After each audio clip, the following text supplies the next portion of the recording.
Si è svolta stamani in occasione della settimana della protezione civile presso il comando dei Vigili del Fuoco di Agrigento una riunione alla presenza dei sindaci delle diversi componenti del sistema della protezione civile, avente per oggetto l'importanza della pianificazione comunale nell'ambito della gestione delle emergenze, in particolare quelle derivanti dai fenomeni meteorologici avversi.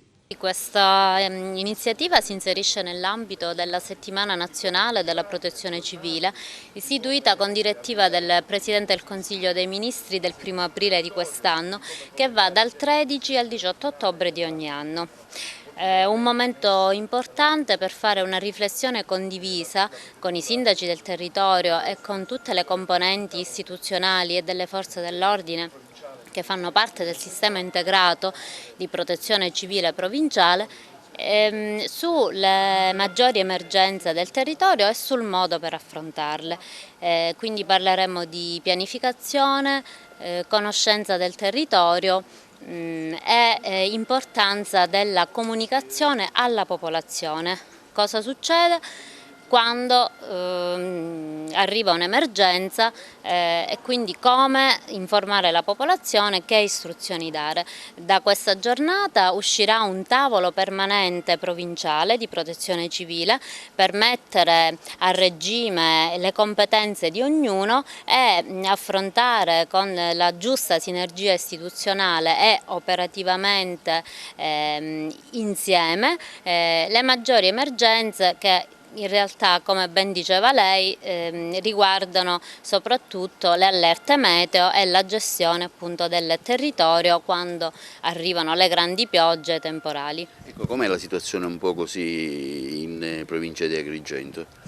Grazie all'attività di pianificazione dei sindaci noi conosciamo quelli che sono i principali punti critici del territorio. Ogni comune sa quali sono i nodi, soprattutto idrici, che sono a rischio, quindi già il fatto di conoscerlo e di sapere ci porta ad affrontare queste situazioni con più consapevolezza. Sicuramente i comuni in cui ci sono i corsi d'acqua come Licata, Sciacca, Menfi sono quelli più soggetti purtroppo alle emergenze e al rischio di esondazione. Però ci sono anche delle iniziative messe in essere dai comuni, qual è il comune di Agrigento, la creazione di chat, di WhatsApp con i residenti di una determinata zona sottoposta a soggetto di esondazione, come i residenti di Viale Emporium, che già